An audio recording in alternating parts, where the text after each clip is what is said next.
যে কি অন্যায় করছি দেশ একমাত্র আল্লাহ ছাড়া কেউ জানে না।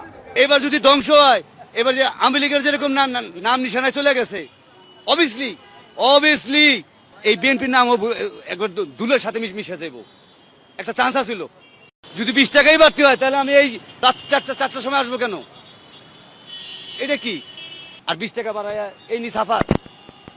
হ্যাঁ, তো এইগুলো বলমু কারে বলমু? এ তো ধ্বংসের কারণ, আর কিছুই না। আর এবার যদি ধ্বংস হয়, এবার যে আওয়ামী লীগের যেরকম নাম নিশানায় চলে গেছে, অবভিয়াসলি এই বিএনপির নাম একবার দুলের সাথে মিশে যাবো। একটা চান্স আছিল। রাত্রে 4টায় আসছি বাবা, এই যে এতগুলো গাড়ি পিছনে আছি, সামনে যে কিভাবে তেল পাবো কিনা অনিশ্চিত অবস্থায় লাইনে যাচ্ছি। যে কি অন্যায় করছি দেশ একমাত্র আল্লাহ ছাড়া কেউ জানে না। আমরা কি দোষ করছি আল্লাহর কাছে?